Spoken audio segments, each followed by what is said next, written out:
Le président de la République, Alassane Ouattara, a regagné Abidjan hier dans la soirée après avoir pris part à Accra au Ghana au sommet extraordinaire de la CEDEAO et de l'UEMOA. Le sommet de la CEDEAO est sur la situation sociopolitique au Mali. Mama Traoré nous en parle. À Accra, le président Alassane Ouattara a pris part à 2 sommets extraordinaires. Le premier a réuni le chef de l'État et ses pairs de l'UEMOA, Union économique et monétaire ouest-africaine. À l'ordre du jour, l'évolution de la situation sociopolitique au Mali, pays qui connaît une transition depuis août 2020.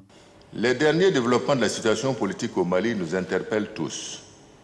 Il n'est pas besoin de revenir sur l'ensemble de la chronologie des événements dans ce pays depuis 2020.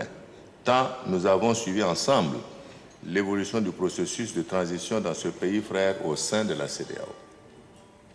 Ainsi, la crise politique s'est ajoutée à la situation sécuritaire que vit ce pays frère et la plupart des pays voisins.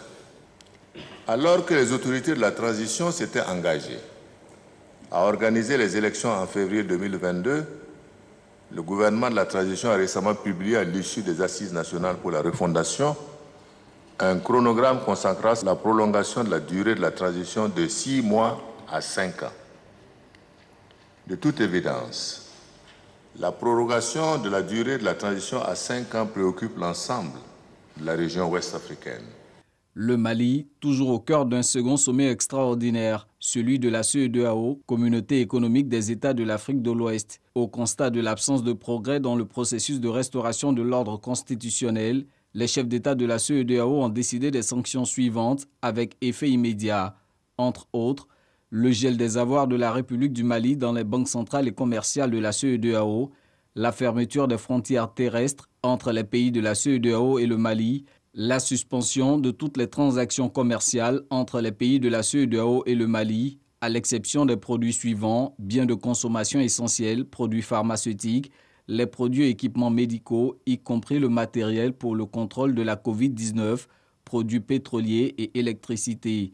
Enfin, la suspension du Mali de toute aide financière des institutions financières de la CEDEAO et le sommet de préciser que ces sanctions ne seront progressivement levées qu'après la finalisation d'un chronogramme acceptable et convenu et le suivi de progrès satisfaisants réalisés dans la mise en œuvre du chronogramme des élections. À l'issue de ces 2 rencontres de haut niveau, le président Alassane Ouattara a regagné Abidjan en début de soirée. Il a été accueilli par le Premier ministre Patrick Achi et plusieurs autres membres du gouvernement. C'est parti pour la fête du football au Cameroun. Couleurs, musique africaine et lions virtuels ont animé hier la cérémonie d'ouverture de la 33e Coupe d'Afrique des Nations à Yaoundé. La cérémonie dansante a été saluée par la foule d'un stade rempli à 80%. La jauge fixée par les autorités sanitaires et la CAF, Confédération africaine de football. Un des moments forts a été l'apparition rarissime de Paul Biya, 88 ans, le président du Cameroun depuis 1982, est descendu de sa limousine décapotable sur la piste d'athlétisme pour entendre l'hymne national et recevoir l'ovation de la foule. C'est finalement le chanteur congolais Fally Ipupa, immense star sur le continent, qui a suscité le plus d'enthousiasme avant l'arrivée, bien sûr, des Lions indomptables. Et sur le terrain, le Cameroun démarre bien sa CAN. Les Lions ont battu les étalons du Burkina Faso. 2 buts à 1, 2 buts marqués sur pénalty. Le reportage, voilà le compte-rendu de RTL Sport. Hôte de la 33e édition de la Coupe d'Afrique des Nations, le Cameroun ne manque pas ses débuts dans la compétition. Opposé au Burkina Faso, les Lions indomptables débutent bien la partie, mais se font surprendre à la 24e minute grâce à Gustavo Sangari. Mené au score, la réaction des Camerounais ne se fait pas attendre.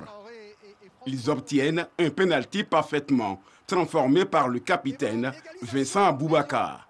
À 1 but partout, les coéquipiers de Vincent Aboubakar repartent sur les mêmes bases et sont à nouveau récompensés d'un autre pénalty. Comme un guide, Vincent Aboubakar se propose et convertit idéalement pour redonner l'avantage aux siens dans les derniers instants de la première partie. En seconde période, les joueurs burkinabés tentent de revenir dans la partie, mais butent sur le gardien camerounais, à l'image de la tentative de Bertrand Traoré. Un avantage que le Cameroun préserve jalousement jusqu'à la fin du match, 2-1, score final. Avec cette victoire, le Cameroun lance idéalement sa CAN. Et dans la seconde opposition de la soirée, le Cap-Vert a entamé sa Coupe d'Afrique des Nations de football par une victoire, 1-0 face à celle d'Éthiopie dans le groupe A. Les Éthiopiens ont très vite été réduits à 10 contre 11. Autre volet de l'actualité, en bref, les dirigeants somaliens ont annoncé hier dimanche avoir conclu un accord pour achever les élections parlementaires d'ici au 25 février, après des retards répétés dans le processus qui ont menacé la stabilité de ce pays, beaucoup troublé. Et puis en France, les manifestations des antipasses sanitaires et opposants au vaccin contre le Covid-19 ont connu un très net rebond avec 105 200 participants, soit 4 fois plus que lors de la précédente mobilisation du 18 décembre, selon les autorités. Ce sursaut de mobilisation intervient après des propos du président français Emmanuel Macron, qui a dit cette semaine vouloir emmerder les non-vaccinés.